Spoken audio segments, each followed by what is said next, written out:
In Thornhill, the morning looks gentle, but every breath is already owned by the mill. Barnaby's world is paper and numbers, until the numbers begun to feel like a lie. Elias Thornhill doesn't need to shout. His presence is enough to make a room obey. They laughed at Barnaby's silence, because mockery feels safe when you think a man cannot change. One figure refused to align, and Barnaby felt the first crack in Thornhill's perfect world. When he asked for older books, a locked cabinet answered. Some truths were kept behind metal. Then Barnaby saw the cars, moving only at night, as if daylight itself would ask questions. A crate passed without a mark, and in Thornhill, nameless cargo meant deliberate silence. Back at his desk, he found the same stamp twice, perfectly copied, like someone dared him to notice. He reached for the archive door and felt the town's rule. Some knowledge costs more than wages. If they expected him to stop, they misunderstood the kind of patience a dismissed man can carry.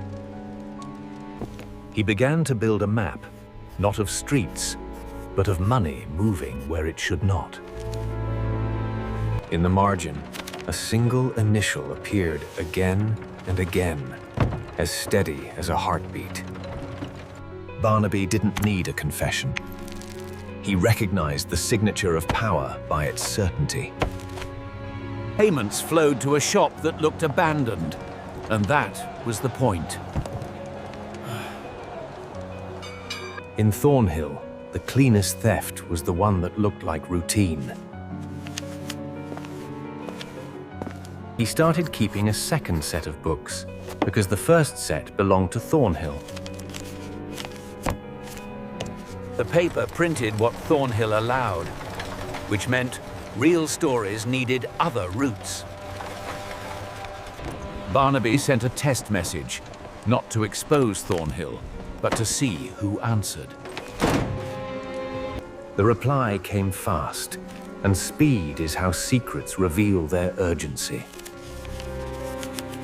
The note gave him a place where even the fog looked like it was listening.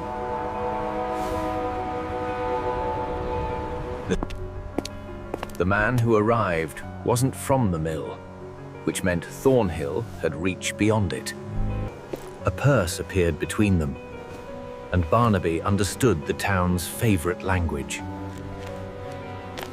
He pushed it away, because some payments only buy a cage. On the walk back, he heard footsteps that tried to pretend they were the wind.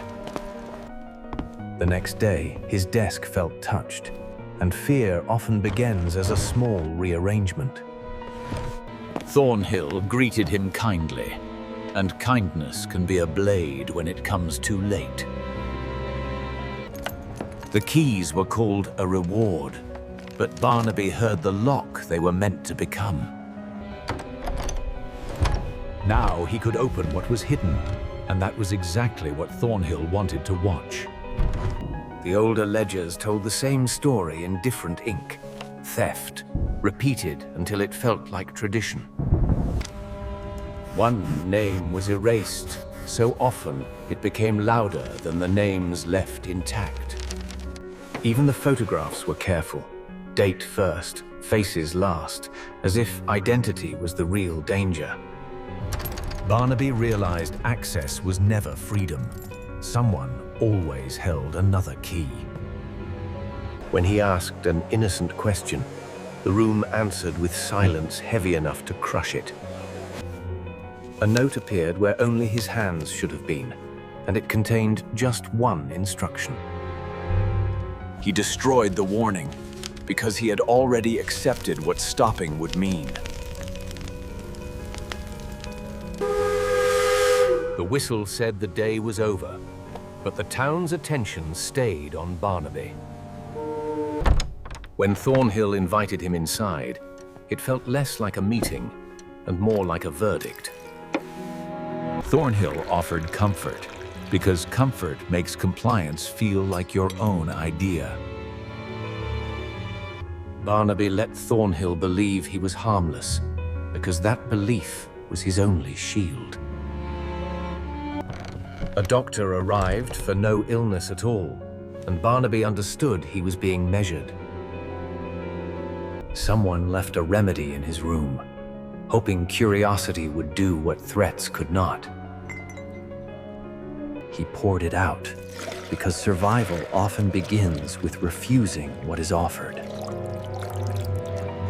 He began walking like a man with two lives, one seen, one protected.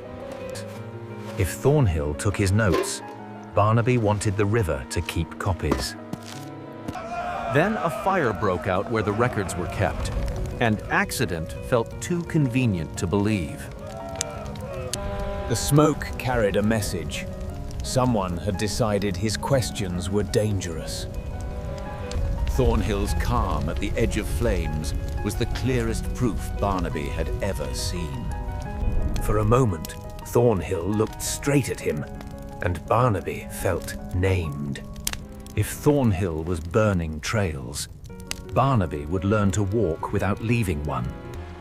When Thornhill burned one trail, Barnaby answered by building 3 more. He hid his message inside the numbers, because numbers were the only language Thornhill respected. Barnaby stopped trying to convince Thornhill and started trying to reach the world beyond him. In the city, the packet landed like a stone in still water. Someone answered, and this time the reply felt less like a trap and more like a test. The city sent a reporter who understood that the safest truth is the one spoken without a voice. Barnaby didn't ask her to believe him. He asked her to read. Her nod was small, but it carried more weight than Thornhill's entire office. Thornhill didn't need to hear words to know something had changed.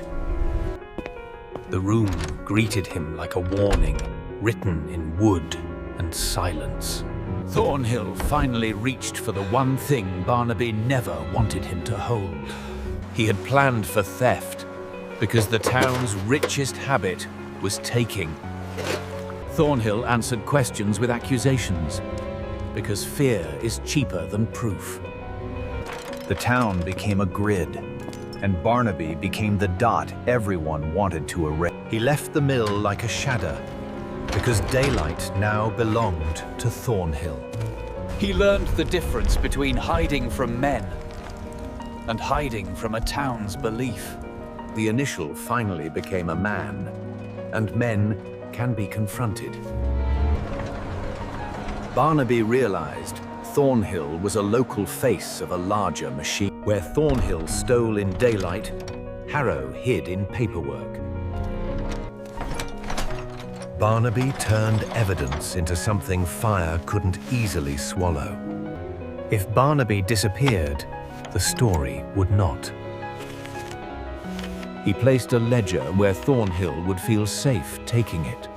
Some proof is made to travel, even on the hands that try to hide it. Barnaby didn't need witnesses. He needed a trace that wouldn't argue back. Then Barnaby saw the truth beneath the law. Someone had already bought it. Thornhill chose mourning because mourning makes cruelty look official. They locked him away, but they couldn't lock the copies already moving. Barnaby still spoke, just not in a language Thornhill expected. In the city, the story sharpened into something that could cut through money. Thornhill felt the shift. The truth had found a louder engine. Thornhill tried to buy the story, but the story had already been sold to ink. Once the press moved, Thornhill's control over silence began to break. The town read its own reflection and didn't recognize the face it saw. Thornhill performed innocence, but performance is weakest when the audience has receipts. In jail, Barnaby finally heard the town say his name without laughing. When the paper arrived, even the jail felt less certain of its orders. Thornhill's secret fear was never Barnaby.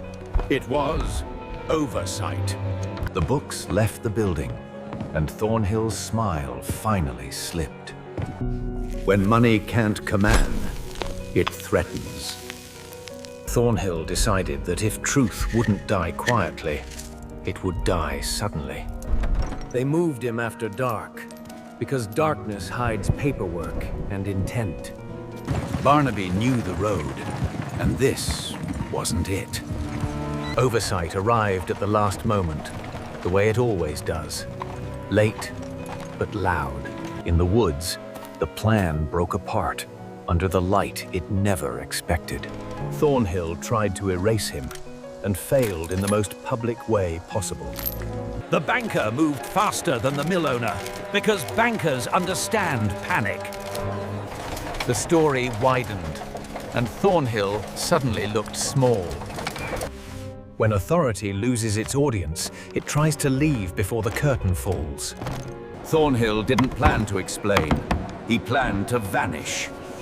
For the first time, Barnaby walked where everyone could see him.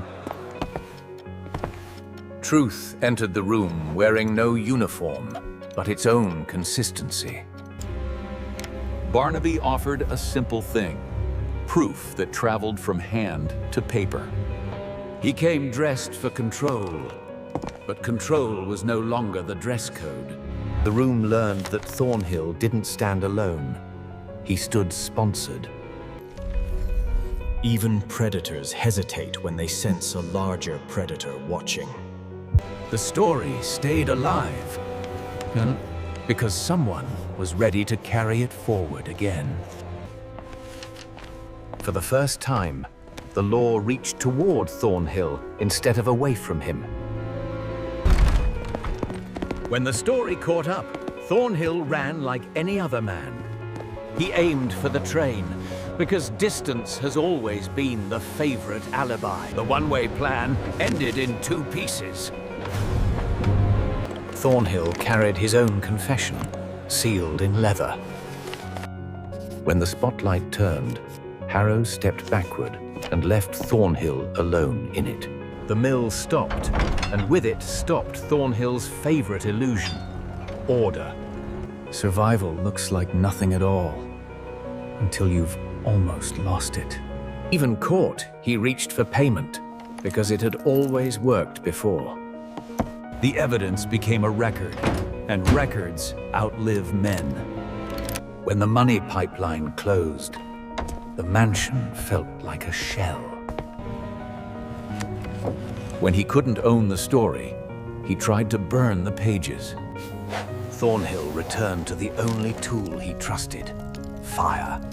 The town recognized the pattern, and that recognition was its own verdict. Barnaby didn't feel triumph, only the certainty that he had been right.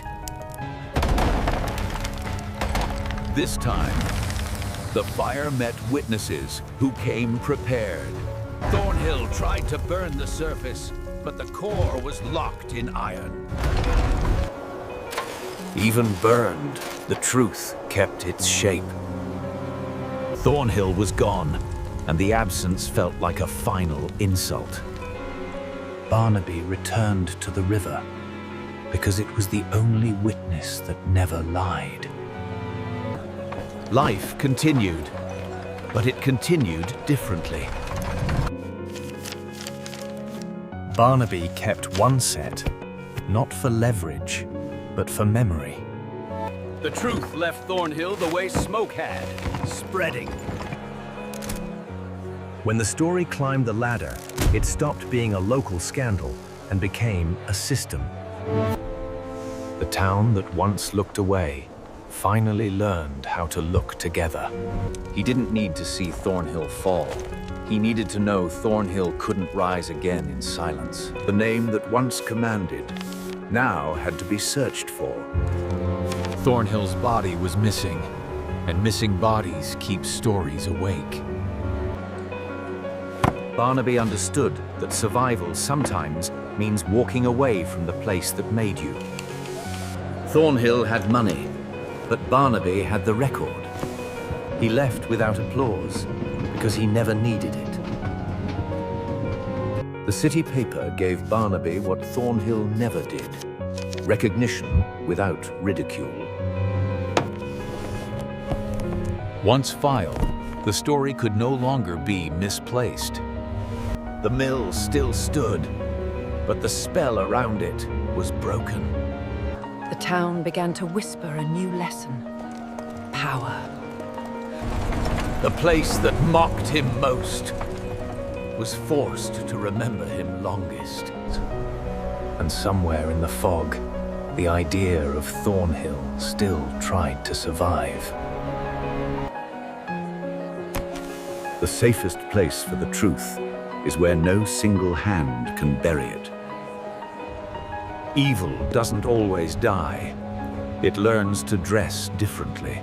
Barnaby didn't seek revenge. He sought a life where truth didn't require hiding. The town learned that dismissing a mind is how you invite it to work in the dark. He closed the book, but he did not close his eyes. Because the most dangerous people are rarely the ones everyone is watching. Remember Barnaby the way Thornhill never could. Not as a myth, but as proof that the mind you dismiss can become the force that changes everything.